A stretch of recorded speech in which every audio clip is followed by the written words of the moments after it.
안녕하세요. 네, 정혜원입니다. 네. 자, 건강하게 나이 드는 것은 모두의 바람일 겁니다. 네. 그런데 이렇게 잘 나이 들기 위해서는 어떤 게 가장 중요할까요? 저요? 네. 사람이 일단은 운동도 좀 해야 되고 네. 잘 먹어야 되고 잘 자야 되고 잘 배출해야 되고 뭐든지 잘잘잘이 들어가네요. 잘잘잘. 맞습니다. 일종의 건강 관련해서는 좀 풀 소유를 좀 해주는 게 필요하죠. 네. 네, 너무 한 가지로 치우치지 않고 다 잘하는 것들이 정말 중요한데요. 네, 그렇게 다 잘해야 되는데 지난번 제가 아침마당 나왔을 때는 100세까지 우리가 잘 걷기 위해서 어떻게 운동해야 되는지 말씀을 드렸습니다. 네, 오늘은 잘 먹는 방법, 특히 노화 속도를 느리게 만들 수 있는 식사법에 대해서 말씀을 드려보려고 하는데요. 맛있다. 네, 이 저속노화라는 게 무엇일까요? 저속노화 천천히 늙는다. 네, 이거 맞습니다. 아닐까요? 정확합니다. 우리 인체의 노화 속도를 좀 느리게 만드는 건데요. 사실 여기 계신 분들 모두 몸속에는 노화 시계가 가고 있습니다. 시계가 지금 이 순간에 네, 지금 이 순간에 지금도 가고 있는데요. 늙어가고 네. 있어. 네, 1초에 1초씩 갈 수도 있고 0.5초씩 갈 수도 있고요. 속도를 반으로 줄일 수도 있다는 네, 그래서 건강한 식단을 유지하게 되면 보통 한 노화 속도를 30% 정도 늦출 수 있다고 하고요. 와, 그럼 실제 나이보다 내가 젊게 살 수 있다. 그러니까 네, 맞습니다. 내 나이보다 신체 나이는 젊어질 수 있다는 얘기네요. 정확합니다. 이런 좋은 생활 습관을 오래 유지하게 되면 숫자 나이보다 훨씬 더 몸의 생체 나이가 젊어질 수가 있는 거죠. 네. 네, 나이가 들게 되면 이제 고장들이 늘어나면서 결국에는 질병도 많아지고 제가 생로 병병병병병 노쇠 그다음에 돌봄 요구가 온다 이렇게 말씀드리잖아요. 생로 병병병병병 하니까 네. 바로 사가 아니라 병병병병. 네. 네, 병이 쌓이고 노쇠가 오고 그다음에 이제 돌아가시는 건데 네. 이렇게 몸에 고장이 많이 생기는 거죠. 즉 노화 속도가 빨라지게 되면 결국에 수명도 당겨지고 병도 빨리 오는 건데요. 네. 그래서 노화 속도를 조절하는 것, 이제 노화과 가설이라고도 이야기하는데 네. 이 저속 노화를 하게 되면 여러 가지 질병을 예방할 수가 있습니다. 네. 혈압, 당뇨, 고지혈증 당연하고요. 암, 심혈관계 질환, 노인성 질환인 치매 같은 것들도 예방이 되는 거죠. 그러니까 우리가 저속 노화를 하면 보통 이제 외모 생각을 하는데 네. 이 단순히 외모를 넘어서서 사실은 신체적, 정신적인 건강도 향상이 되는 겁니다. 네, 그런데 노화를 결정하는 데 중요한 것들이 있습니다. 우선 시간도 있고요. 네. 시간은 우리가 이기는 어렵죠. 그다음에 유전도 있고 네. 생활 습관도 있습니다. 유전과 생활 습관 중에 어떤 게 조금 더 큰 영향을 줄까요? 선생님께서 이런 질문을 하시는 건 유전이면 우리가 뭔가 이렇게 뭐 기대감이 없잖아요. 바꿀 수가 기대감. 없죠. 생활 습관이 더 중요할 것 같아요. 맞습니다. 아, 너무 싱거워졌네요. 네. 공부를 좀 많이 하셨어요. 공부 많이 했어요. 네, 노화 궤적. 유전이 전혀 영향이 없는 건 아니고요. 네, 보통 유전이 3이고 생활 습관이 7이라 이렇게 오. 생각을 하고 있고요. 아, 네, 그래서 이제 노화 궤적을 공부하시는 분들은 내가 어떻게 생활 습관을 만들어가느냐에 따라서 내 노화 궤적이 더 건강하게 유지가 될 수 있다 이렇게 얘기를 하고요.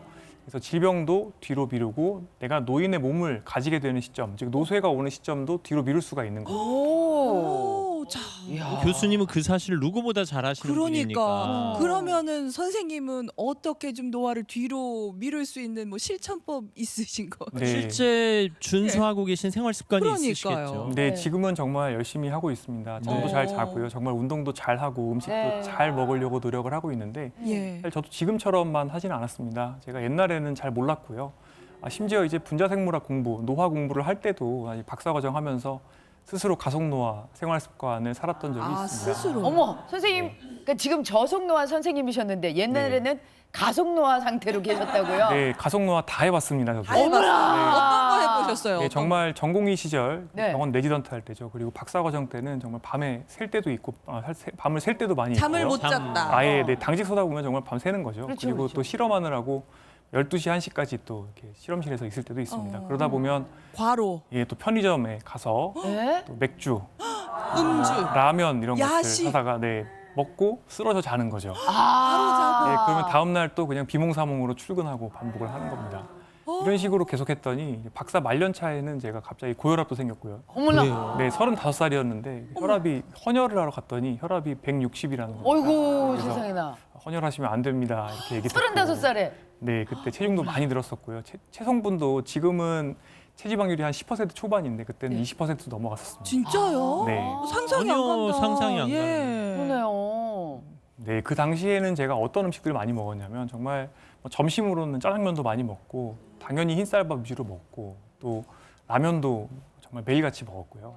빵도 많이 먹었고. 이야, 아유 근데 그렇게 말씀하시니까 좀 거리감이 좀 가까워진 것 그러니까 같아요. 좀 인간적이다. 아, 인간적인 분이시구나. 오히려 저렇게 말씀하시니까 생활 습관에 신뢰가 가요. 일단 그러니까요. 잘못을 회개하고 지금 반성하셔서 그러니까요. 거듭난 삶을 살고 계시는 거죠. 네. 네, 회개를 한 셈이라고 볼 수 있습니다. 네. 그때는 정말 그렇게 안 좋은 것들 많이 먹고요. 특히 전공의 시절에는 예전에 보면 당직실에 캔커피, 컵라면 이런 것들이 막 쌓여 있습니다. 과자들도 쌓여 있고요. 이런 것들만 먹고 살았죠. 그런데 제가 경험했던 게 이런 음식들을 먹게 되면 칼로리는 굉장히 적게 먹고 또 밥을 끼니를 걸을 때도 많은데 정작 이제 체중은 계속 늘고 또 배는 나오고 이런 네. 것들 이제 많이 느꼈습니다. 근데 결국에 노화 속도를 빠르게 만드는 이런 음식들이 정말 뻔합니다. 결국에는 정제 곡물이죠. 하얀색으로 되어 있는 곡식들 네. 이런 것들 가공한 것들, 그다음에 단순당, 설탕, 액상과당 이런 것들이 들어있는 음료수나 또 디저트류 그리고 초가공식품들 슈퍼에서 우리가 안쪽에서 바깥쪽에는 정육도 있고 채소도 있잖아요. 네. 안쪽에 상온 보관하는 복도에 가보면 쌓여 있는 음식들 이런 것들 공산품 음식들이죠. 이런 것들이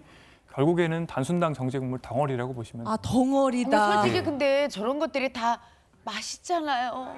그렇잖아요. 우리가 또 애들도 좋아하지만 저도 좋아하고 그래서 함께 즐기는 음식들. 저거 집에 쌓여 있단 인데 말이에요. 네, 다. 맞습니다. 애 저것들이 키우는 다 집 지금 특히. 가속 노화를 부르는 음식들이라고요. 맞습니다. 그리고 지금 현재 한국 사람 통계 자료를 보게 되면 우리가 전체적으로 먹는 음식의 70% 정도의 중량을 가공식품으로 먹고 있다고 합니다. 70%나 돼요. 네, 영국 사람 데이터에서도 한 60% 정도는 가공식품, 초가공식품을 먹고 있다고 이야기를 하고 있는데 네.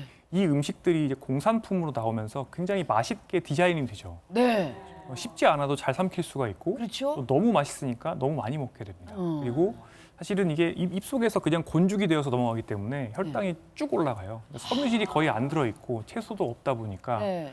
먹고 나면 혈당이 너무 빨리 올라가는데 우리 인간이 가지고 있는 유전자가 견뎌낼 수 있는 것보다 훨씬 더 빠른 속도로 혈당을 올리게 됩니다. 그래요. 예, 그러면 이제 췌장은 또 과량의 인슐린을 분비하게 되고 혈당이 쭉 떨어져요.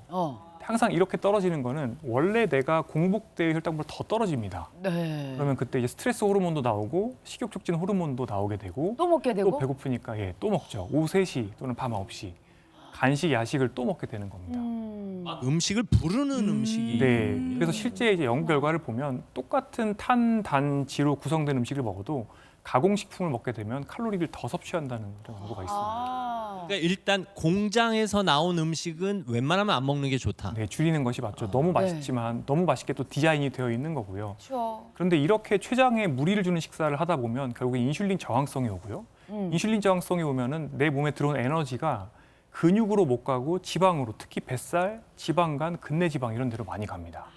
그래요. 체형이 나빠지죠.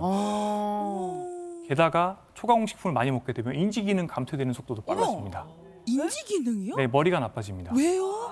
머리가 나빠진다고요? 아니 이거 왜 네. 왜? 어머. 이게 왜 그러냐면 이제 기전적으로 봤을 때는 혈당이 일단 높아지는 상태에서 뇌가 스트레스를 받는 것도 있고요. 네. 그때 고혈당과 췌장에서 쏟아내는 인슐린이 만나게 되면 뇌에는 아밀로이드 베타라고 하는 치매 만드는 단백질이 굉장히 빠른 속도로 쌓이게 되고요. 게다가 혈당 변동성이 커지게 되면 또 수면의 질이 떨어집니다. 또 스트레스 호르몬도 뇌에 안 좋은 영향을 주고요. 혈당이 급격히 떨어질 때 이런 것들 때문에 실제 데이터들을 보면 가공식품을 먹는 사람들이 더 인지 기능이 빨리 떨어집니다. 그런 결과가 청소년기에만 영향을 미치는 게 아니라 중년 이후에도 영향을 미친다. 네, 노년기의 치매 발생에도 이따가 또 말씀드리겠지만 영향을 주고요. 이야. 그리고 실제 식후에 혈당이 많이 오르는 사람들이 여러 가지 뇌와 관련된 퍼포먼스가 떨어진다 이런 연구 결과도 있습니다. 이야. 저도 사실은 제가 단순당과 정제국물 위주로 식사를 해보니까 제일 힘들었던 게 오후 시간에 식곤증 때문에 일을 하기가 너무 어렵습니다. 브레인 포그가 오는 거죠.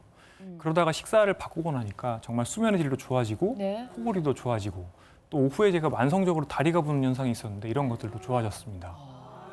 게다가 항상 또 배불리 음식을 먹을 수 있기도 하고요. 칼로리가 적으니까. 식습관만 바뀌어도 개선될 수 있는 증상들이 많다는 얘기네요. 네, 사실은 이제 현대인들이 스트레스를 많이 받으시고 또 바쁘다 보니까 또 안 좋은 음식들 많이 먹을 수밖에 없다 이렇게 호소하시는 분들도 많이 있는데 오히려 식사를 개선하게 되면 수면의 질도 좋아지고 스트레스 레벨도 줄어들게 되고 퍼포먼스도 좋아지니까 오히려 일도 조금 덜 하면서도 오히려 성취는 더 많이 할 수 있게 되는 것이죠. 밥을 덜 먹고 굶는 개념이 아닌 거예요 지금. 네, 그렇습니다. 그러네요. 자연스러운 음식을 풍부하게 푸짐하게 먹으면서 하지만 혈당 변동성을 줄여주는 거죠. 야, 그러면은 지금 교수님 말씀하시는 거는 충분히 배부르게 먹는데 노화 속도를 늦출 수 있는 식단이 있다는 거잖아요. 네, 있습니다. 혼자만 알고 계시면 욕심쟁이. 네. 우리한테 알려주셔야죠. 네, 그래서 오늘 제가 대표적으로 말씀드릴 식단 중에 마인드 식단이라는 게 있습니다. 마인드. 네, 마인드라고 하는 것은 이 지중해식 식단, 많은 분들이 알고 계실 건데요. 이제 지중해 지역에서의 이제 건강 장수, 심뇌혈관 질환 예방 효과가 있다라고 알려져 네. 있는 것들이죠. 여기 이제 고혈압을 예방하는 대쉬 다이어트라고 하는 것이 있습니다. 대쉬요? 이 대쉬는 사실은 이제 우유 많이 먹고 그다음에 저나트륨 식사하고 저염 식사하고 채소 많이 먹고 이런 식사인데요. 이 두 식사의 장점들을 모아서 조금 더 쉽게 할 수 있게 만들어 놓으셨는데 이 마인드 식사의 주요 타겟은 사실은 치매 예방입니다. 네, 아. 노화 속도로 늘게 만들고 혈당 변동성도 좋아지고 다 좋아지는데 네. 궁극적으로는 치매까지 예방할 수 있게 설계가 되어 있는 식단입니다. 최고다, 최고다. 이거 꼭 해봐야겠다. 예. 그럼 중년 이후가 꼭 알아야 할 식단이네요. 네, 그렇습니다. 그래서 실제로 이 식단을 하시게 되면 뇌 노화 속도가 4분의 1로 느려진다 이런 연구들도 있고 장기간 실천하게 되면 치매 발생 가능성을 50% 가까이 줄여준다 예? 이렇게 되어 있습니다. 와, 자, 꼭 이런 알아야 것들 먹으라 말씀이시죠? 네, 그렇습니다. 지중해 식단과 거의 비슷합니다. 통곡물, 그러니까 흰쌀밥 대신에 통곡물 드시고요. 과일, 베리류 과일 이런 것들 많이 드시고 또 채소 그리고 고기, 동물성 단백질은 닭이나 오리고기나 생선 이런 것들 추천하고 있고 견과류를 간식으로 드시는 거 추천드리고요. 또 콩을 좀 먹어야 된다 그러고 있고 요리용 기름은 올리브 오일을 사용하는 게 좋다 이렇게 하고 있죠. 네, 과일 중에서도 주로 베리류 과일, 딸기, 블루베리, 네. 블랙베리 이런 것들을 먹어라. 네, 이런 것들이 이제 서양에서는 네. 이제 그 당 지수가 낮고 혈당을 올리는 속도가 낮고 또 항산화 물질이 많아서 치매 예방 효과가 있을 거라는 그런 연구 결과들이 있거든요. 근데 우리나라에서는 꼭 베리류를 드실 필요는 없고 제가 봤을 때는 제철 과일로 나오는 우리나라의 사과, 배, 복숭아 이런 것들이 다 당 지수도 낮은 편이고 네. 여러 가지 좋은 미량 영양소들이 있기 때문에 제철 과일 위주로 많이 드시는 제철 것도 과일 좋겠습니다. 위주로. 그래요? 예. 그렇구나. 그러면 좀 제한하거나 피해야 할 것들도 물론 있겠죠. 네, 그렇습니다. 그런데 제가 봤을 때는 일단은 어떤 식단을 하더라도 일단은 피하는 거 영순위가 제일 중요합니다. 이 영순위가 뭐냐면 결국에는 가공식품, 특히 초가공식품들을 피하는 건데 네. 사실 마인드 식단에서 보면은 단맛 나는 빵을 이제 과자 그리고 이런 것들을 피하라고 하죠. 이런 것들이 초가공식품의 대표 주자죠. 그리고 붉은 고기, 특히 붉은 고기, 소고기, 돼지고기, 양고기를 이야기하는데 이 가공한 것들, 그러니까 베이컨이나 소세지 이런 것들이 이제 사망률 증가와 관련이 있기 때문에 이런 것들을 좀 자제하도록 이제 권고를 드리고 있고, 네네. 그다음에 치즈나 또 튀긴 음식 이런 것들을 이제 덜 드셔야 됩니다. 아니 말씀드렸습니다. 튀긴 건 알겠는데 튀긴 음식은 어떤 특징이 있냐면 이제 씨앗 기름이라고 해서 콩기름, 옥수수 기름, 포도씨유 이런 것들에서 추출해낸 기름들이 있는데 이런 기름들은 다중불포화 지방산이라고 하는 것들이 많은데 이것들을 가열하게 되면 튀기게 되면 트랜스 지방산이 생겨나게 됩니다.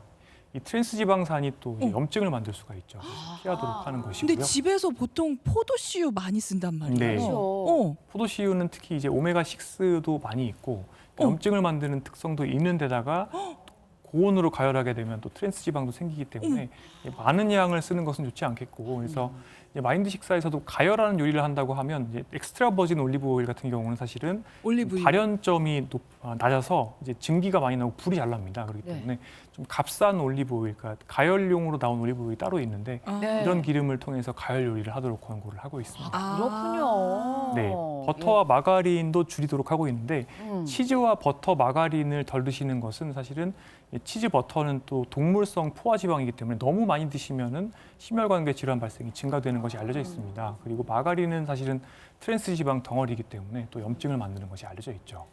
아, 근데 저는 그래도 다행인 네. 건 네. 엄격하게 제한하는 게 아니라 그래도 일주일에 한 번은 괜찮아요. 일주일에 네 번은 괜찮아요. 이런 제한이 있네요. 네, 맞습니다. 제가 마인드 식사를 굳이 말씀드리는 것은 사실 일단은 한국 분들이 따라하기에 이따가 조금 더 말씀드리겠지만 좋은 점들이 있습니다. 왜냐하면 아주 복잡하지가 않아요. 그리고 그 틀들이 굉장히 좀 이렇게 뭐랄까 좀 이렇게 유도리가 있습니다. 융통성이 네, 있어요. 그리고 또 이제 100점 만점으로 봤을 때 한 70점 정도를 실천하시는 분들이 이제 제일 잘하시는 그룹에 들어가는데 이 정도만 하셔도 정크푸드 위주로 드시는 분들 비교하면 뇌 노화 속도가 4분의 1로 떨어지는 거죠. 그거 100%다 하지 않아도 되는 네, 그러니까 그런- 7, 네. 80%만 실천해도 효과를 충분히 볼 수 있다. 충분히 보는 겁니다. 그렇기 때문에 아니 근데 제 나이 정도 되면은 아까 치즈가 나왔잖아요. 네. 이게 칼슘이 자꾸 떨어져서 골 감소증에 제가 좀 지금 걱정이 되거든요. 네. 근데 치즈도 이제 줄여야 되는 거네요. 치즈는 젊은 분들의 경우에는 이제 너무 많이 드시는 건 좋지 않는데 네. 이제 뼈 밀도가 떨어진다거나 혹은 이제 남성분들 같은 경우는 65세 이상, 여성분들은 이제 폐경기 이후에 네. 이때는 사실은 조금 늘려주시는 것을 추천드립니다. 아, 그래요? 동물성 네. 단백질 먹어도 오히려. 된다. 네. 다행이다. 다행이다. 네, 그래서 미국에서 실제 960명의 대상으로 연구를 했던 게 있습니다. 평균 81.4세인 어르신분들인데 이분들을 평균 4.7년 추적 관찰을 했더니 말씀드린 것처럼 이런 식단을 70% 이상 잘 지키는 분들이 네. 뇌가 10년이라는 스케일로 봤을 때 2.5년 나이 드는 동안 정크푸드 위주의 식사를 하시는 분들은 10년이 늙었죠. 그러니까 정말 4배 차이가 나는 거예요. 2.5년과 10년. 어머. 오, 꽤 많은 차이가. 진짜 차이가 크다. 많이 나네요. 저희들이 가지고 있는 어떤 전문 치매 약물이나 뇌 영양제, 심지어 요즘 나오는 치매 신약들이 있는데 네. 이런 약들보다도 효과가 좋은 거라고 보시면 되겠습니다. 먹는 게 약을 이기네요. 먹는 게. 그렇습니다. 아, 그렇구나. 전 정말 마음에 드는 게 100% 실천해라가 아니라 그러니까 7, 조금씩은 80%만 실천해도 된다. 네, 맞습니다. 네. 그러네. 네, 그리고 또 실제로 이제 연구들 보면은 이제 지중해 식사하시게 되시면 체중도 줄어든다는 거 알려져 있고요. 또 혈압도 떨어지고요. 그래서 다이어트에도 효과가 있고요. 말씀드린 것처럼 식곤증도 줄어들고 결국에 집중력도 이런 식사를 하면 좋아지실 수가 있고요. 야. 혈당 변동성이 좋아지니까 2형 당뇨병을 치료하는 데 또는 예방하는 데로 도움이 되는 거죠. 네. 그래서 저도 사실은 제가 이제 열심히 일할 때 보통 단순당과 정제국물을 먼저 끊고 그다음에 금주하고 그리고 가공육을 잘 안 먹거든요. 이렇게 식사를 하게 되고 마인드 점수를 올리려고 시도를 하는데 그러면 정말 제 퍼포먼스가 제 집중력이 좋아지는 걸 직접 느끼고 있습니다. 하지만 또 40대 이하는 이미 식단이 서양화됐기 때문에 저런 마인드 식단이 부담스럽지 않은데 예. 네. 60대, 70대 어르신들은 그러니까 집에서 그러게요. 집밥 해 드시는 네. 어르신들 맨날 사던 식재료랑 조금 달라서 어렵지 않을까 싶기도 해요. 네, 사실 제가 또 마인드 식사를 좋아하는 이유도 예. 여기에 있습니다. 네. 왜냐하면 말씀드린 것처럼 좀 이렇게 어떤 교조주의적인 게 아니라 굉장히 틀이 넓게 되어 있고 네. 사실은 이제 마인드 식사의 뿌리에 가보면 블루존 식사라는 또 장수마을 식단이 있습니다. 이 장수마을 식단은 이제 백세인 마을의 전 세계 5군데 백세인 마을의 식단들을 이제 보고서는 분석을 한 건데요. 네. 그 식단이 전통 한식, 특히 서민들이 드시던 잡곡밥 드시고 또 너무 과식하지 않으시고 채소 반찬 드시고 된장 많이 드시고 콩 많이 드시고 이거랑 똑같습니다. 오. 네, 그러다 보니까 이제 어르신들 같은 경우에는 70년대 집밥을 기억하시는 분들이 많으실 겁니다. 네. 이 70년대 집밥을 그대로 재현을 해보시면 됩니다. 대신에 슴슴하게 드셔야 됩니다. 옛날엔 짜게 짜진 드셨기 않게. 때문에 네. 간만 좀 줄이시면 되는데요. 그래서 우선 밥을 할 때 우리가 지금 흰쌀밥을 주로 먹는데요. 흰쌀밥 대신에 콩이나 귀리, 현미 같은 잡곡, 콩류를 좀 넣으셔서 밥을 지어 보시면 되고요. 네. 그런데 이제 또 어르신들이 되시면 또 보면 특히 체중 빠지시는 분들 보면 소화가 안 되는 분들이 있습니다. 네. 너무 무리해서 잡곡을 드실 필요까지는 없습니다. 콩은 특히 렌틸이나 병아리콩 소화가 비교적 잘 되지만 통귀리 이런 것들은 정말 잘 씹지 않으면 그대로 그냥 귀리가 대변으로 나오는 경우도 있거든요. 그렇기 때문에 아. 견디실 수 있는 정도로 하시고요. 특히 이제 근감소증이나 골다공증 있으시거나 항암 치료하시면서 식사 잘 못하시는 분들은 무리해서 잡곡 드시면 안 됩니다. 네. 건강 프로그램에서 잡곡 얘기를 많이 하다 보니까 이제 무리해서 하시는 분들이 너무 많은 거예요. 근데 사실 젊은 분들일수록 소화도 잘 되고 또 네. 배꼴도 크기 때문에 정말 위장이 크기 때문에 잡곡을 좀 드셔보시면 오히려 배가 부른 효과가 있지만 어르신들은 오히려 배가 작아지기 때문에 흰쌀밥을 늘리시는 게 좋습니다. 아, 교수님께 이거 배꼽이 크다는 표현을 들을 줄은 몰랐습니다. 아유, 오랜만에 듣는 표현. 네. 진짜 확실합니다. 그러니까, 정말 제가 이제 어르신 진료를 하다 보니까 네. 배꼴이 작아지세요. 그러니까. 그래서 저한테 오셔서 정 교수 나는 잡곡밥을 좋다 그래서 먹고 있는데 못 먹겠어 이렇게 말씀하시는 거예요. 근데 오히려 이렇게 되면 될수록 저는 이때는 마인드 식사 뭐 다 필요 없고 흰쌀밥에 정말 하루 삼시세끼 고기를 드시라고 말씀드립니다. 영양분을 충분히 섭취하시는 게 맞다. 우선은 그렇게 하시면 근육이 늘어나고 정말 배꼴도 커집니다. 네. 그러니까 7, 80대 어르신들이 막 말라갈 정도로 마인드 식단을 하실 필요는 없는 네, 그러시면 안 되는데. 그래요. 네, 네. 좋습니다. 네. 네, 그리고 또 요리하실 때 올리브 오일 조금 써보실 수 있는 거고요. 또 우리가 이제 그런 식물성 기름, 특히 뭐 콩기름, 이런 시드 오일 같은 걸로 이제 튀기거나 이런 가열 요리를 하는 것을 조금 피하시는 게 좋겠고요. 네, 네. 그 다음에 이제 붉은 고기 말씀드린 것처럼 생애 주기에 따라서 달라지게 되겠는데 약간 젊은 분들은 특히 이제 붉은 고기를 가공한 것들 베이컨이나 소세지 이런 것들은 좀 덜 드시는 게 좋겠고 네. 하지만 근감소, 골다공 이런 게 있거나 또는 체중이 최근에 빠지는 분들은 붉은 고기 더 드시고요. 그리고 또 앞서 말씀드린 것처럼 이제 한국 실정에 맞게 제철 과일 또 우리나라 채소 굉장히 좋은 것들이 많이 나오기 때문에 이런 것들 풍부하게 드시면 됩니다. 사과배, 복숭아, 귤 다 당지수가 높지 않거든요. 네. 그래서 자유롭게 특히 식후에 탄, 단지 잘 구성하시고 또 섬유질 구성해서 혈당 천천히 오르는 식사하신 후에는 웬만한 과일 드시는 거는 혈당이 별로 오르지 않습니다. 네. 과일에 대해서 너무 공포를 많이 가지고 계신데 정말 근데 공복 시에 과일을 대량으로 드시거나 아니면 착즙해서 많이 드시게 되시면 혈당 많이 오릅니다. 하지만 우리가 탄단지 식사 잘 하시고 나서 조금 과일 곁들이는 건 전혀 문제가 없습니다. 괜찮아요. 탄수화물, 단백질, 지방 균형 잡힌 식사를 하시고 과일 드시는 건 지나치게 염려하실 필요 없다 이런 네, 말씀입니다. 근데 선생님께서 저렇게만 딱 해주시니까 저걸로 뭘 만들어 먹어야 될지가 지금 머릿속에 안 서거든요. 네. 선생님이 뭐 이렇게 드시는 식단 같은 거 있으면 좀 알려주시면 네, 좋을 것 같아요. 식단들이 있습니다. 근데 지금 이제 딱 아침, 점심, 저녁 보시면 결국에는 전통 한식입니다. 그러네요. 잡곡밥을 드시고 그리고 우리나라에서 먹는 된장, 콩 가공식품들, 콩 가공한 두부 이런 것들이 결국에는 이제 마인드나 또는 블루존 식사, 장수 식단에서 이야기하는 것들이거든요. 거기다가 네. 채소 반찬 좀 넣고 그리고 단백질도 넣고.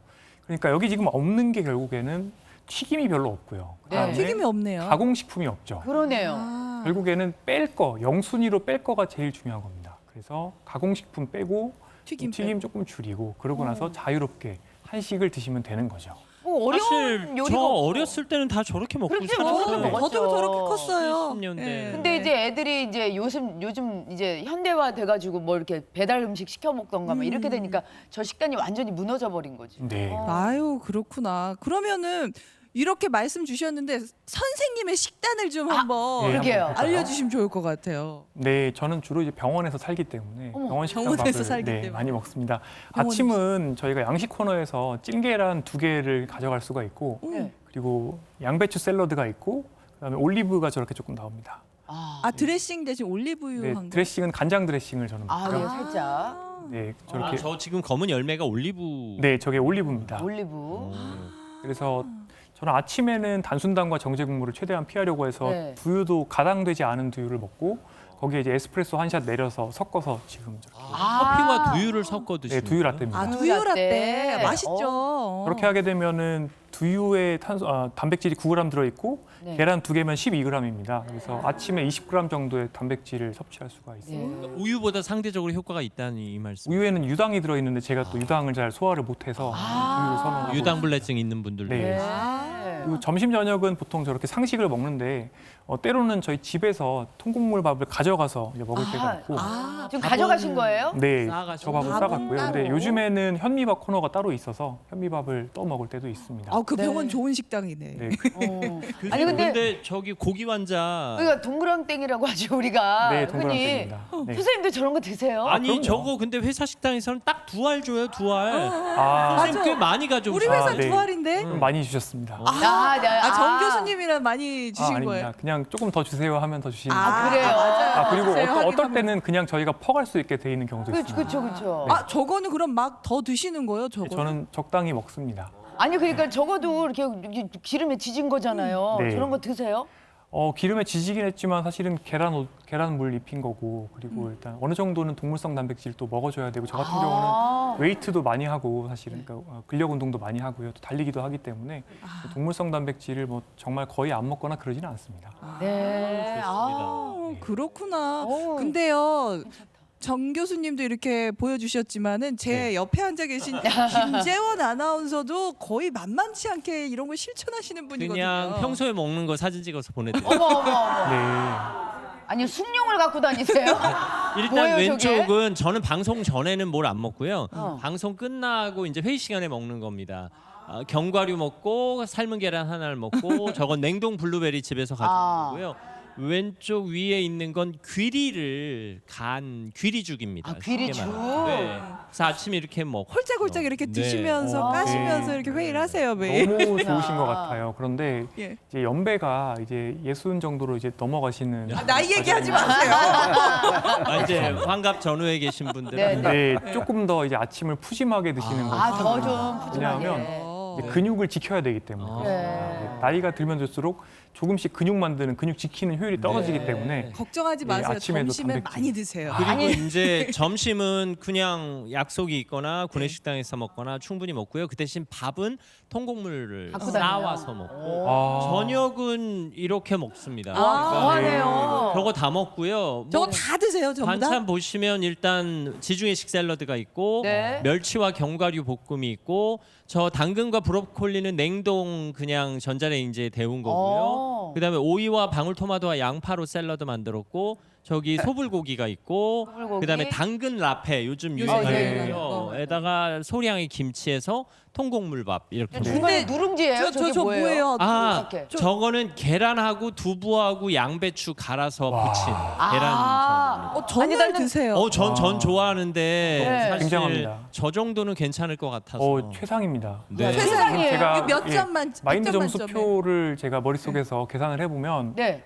지금 저렇게 매일 드신다고 하면 거의 만점이 만점이에요? 거의 만점입니다. 근데 사실 붉은 고기, 소고기, 네. 돼지고기는 제가 포기를 못해서. 네, 하지만 드셔야 됩니다. 네. 아 먹어도 드셔야 돼요. 그 나이에 이제는 드셔야 네, 된대요. 이게 또 한국, 일본 분들하고 또 서양 분들이랑 조금 다르거든요. 아. 우리나라 사람들이 근육량도 적고 또 비만하지 않기 아. 때문에 우리나라 분들은 사실 일본 교수님들이 얘기하는 걸 들어보면 60대가 되면 그때부터는 치매 예방하려면 고기를 많이 씹어야 된다. 오히려 씹어야 왜냐하면 우리나라 사람들은 너무 이제 말라서 오히려 네. 노년기에 그러면 저는 네, 고기를 먹어야 할 나이에 진입한 거네요. 네, 제가 봤을 때는 그렇습니다. 더 감사히 씹으셔도 먹겠습니다. 된대요. 더 씹으셔도. 예. 자, 제 식단으로 끝날 것이냐 아닙니다. 김지선 씨의 식단도 준비되어 저도 있습니다. 저도 워낙 이게 건강을 생각하면서 관리 살기 때문에 하시잖아요. 보세요. 아우 너무 좋다. 네. 여기가 더 제대로 먹는 아침이에요? 좋은, 네? 네. 아니 저는 아침은 저렇게는 안 먹고 저는 점심이나 아, 저녁을 점심, 저렇게 저녁. 먹어요. 네. 네, 오른쪽 저 머핀이 약간 걸리긴 하네요. 아니 앞에 좀 좋은 거 좀 얘기 좀 해줘봐요. 왼쪽은 너무 좋습니다. 아, 좋아요? 너무 좋아요. 너무 좋습니다. 그런데 오른쪽이 이제 저거는 마라톤 나가기 직전에 먹으면 좋은 탄수화물 로딩이어서 마라톤 직전. 마라톤이요? 운동을 안 하시는 상황에서 드시기에는 조금 그러니까 과하게 칼로리를 소비하기 직전에는 저 그렇습니다. 정도로 먹어도 네, 돼요. 저렇게 아니, 딱 근데 먹고 장거리 그 달리기 정도면 하면 우리가 좀 이렇게 먹고 싶은 저 정도 이렇게 먹잖아요. 우리 평상시에 저 정도 먹지 않아요? 예. 네. 먹고 그리고 굳이 질문을 드리자면 단백질 보충제 드시는 분들 많잖아요. 네, 단백질은 우리나라 이제 국민 건강 영양사 통계를 보면 노년기에는 보통 이제 근육량 유지를 위해서 체중 1kg당 하루에 1.2에서 1.5g 드셔주셔야 되는데 이 정도 단백질 드시는 분들이 거의 없습니다. 3분의 1밖에 안 되고 그렇기 때문에 보통 한 20에서 25g 정도의 일일 단백질 보충이 필요하신 경우가 많은데 어르신들이 아까 말씀드린 것처럼 또 배꼴이 작습니다. 그리고 고기 씹기가 힘들고 고기가 또 안 땡긴다 하세요. 그러다 보니까 단백질 보충제는 제한적으로 사용을 해보실 수가 있고 칼로리하고 단백질도 같이 부족하신 분들은 요새 영양 음료라고 해서 단백질도 들어있고 탄수화물도 들어있고 네. 이런 네, 것들이 네. 나옵니다. 이런 것들도 사용을 해보실 수가 있죠. 아. 근데 이제 젊은 성인, 특히 이제 중년이나 청년 분들은 너무 단백질 과잉으로 하시면 그게 좋지는 않습니다. 아유 오늘 궁금한 거 많이 해결했네. 예. 아유. 그러니까요. 예, 또 질문이 들어와 있죠. 네네 질문이 있습니다. 매번 신선한 채소나 과일을 챙기기 어려워서 얼려놓고 조리해 먹는 경우가 있는데 네. 채소나 과일을 얼려 먹어도 영양소 파괴가 되지 않나요? 아니 아까 하셨거든요. 여기 김재원 네. 아나운서도 채소랑 맞습니다. 과일 네. 올려놓으시고. 저도 냉동 블루베리를 사실 많이 먹고 냉동 채소도 많이 먹는데요. 네. 보통은 이제 수확 직후에 급속 냉각을 하기 때문에 실제 영양소를 조사해 보면 그 미량 영양소의 경우에 거의 파괴가 되지 않는다는 것이 알려져 있고 이런 것들이 이제 논문으로 잘 나와 있기 때문에 특히 이제 1인 가구시거나 그러니까 신선한 채소는 이제 처지는 경우가 많기 때문에 버리시는 게 많아서 못 사시는 분들이라고 하시면 냉동 채소도 적극적으로 사용해 보실 수가 있겠습니다. 네, 그래도 됩니다. 게다가 요즘 탄산음료 못 끊으시겠다는 분들이 이제 네. 제로 음료 많이 드시고 제로. 대체당 많이 활용하시잖아요. 네. 이건 어떻게 봐야 될까요? 당알코올이나 이런 대체당 중에 일부는 설사가 문제인 것들이 있고 또 내 몸에 장내 세균총에 좀 악영향을 줄 가능성이 있다고 하지만 그럼에도 불구하고 설탕을 드시는 경우는 너무 해악이 크기 때문에 가급적이면은 물론 그냥 아예 단맛을 아예 잊어버리고 물 드시는 게 제일 좋지만 그렇죠. 제로도 시도는 해볼 수가 있습니다. 다만 장기간 관찰했을 때 제로 음료를 사용하는 것이 체중 감소에 유의미한 효과는 아직까지는 입증되지 않았습니다. 왜냐하면 단 것을 그렇게 사이드로 먹으면 결국에 다른 음식으로 또 단맛 나는 걸 더 먹게 되거나 칼로리 더 먹게 된다는 그런 생각들이 있습니다. 그래서 가급적이면 입맛을 바꾸는 것을 추천드립니다. 입맛을 막. 그러므로 좀 네. 장기적인 관점에서 서서히 줄여나가시려는 노력은 필요하겠네요. 다음 강의에서 이제 교수님께서 입에서 말씀해 주신 단맛을 물, 없애야 돼. 그러니까 물을 먹는 거를 습관을 하는 물 게 먹는 연. 네, 네. 콜라나 사이다 이런 것보다는 물을 이제 주 음료로 먹는 게 가장 건강합니다. 네. 어쨌든 교수님의 요점은 저마다의 노화 시계가 다 다르다는 거. 네. 네. 노화 시계, 노화 속도는 맞습니다. 충분히 늦출 수 있다는 아. 할 수 것이 있다. 오늘 교수님의 말씀이었습니다. 네. 교수님 많이 배웠습니다. 잘 고맙습니다. 들었습니다. 감사합니다. 감사합니다. 네.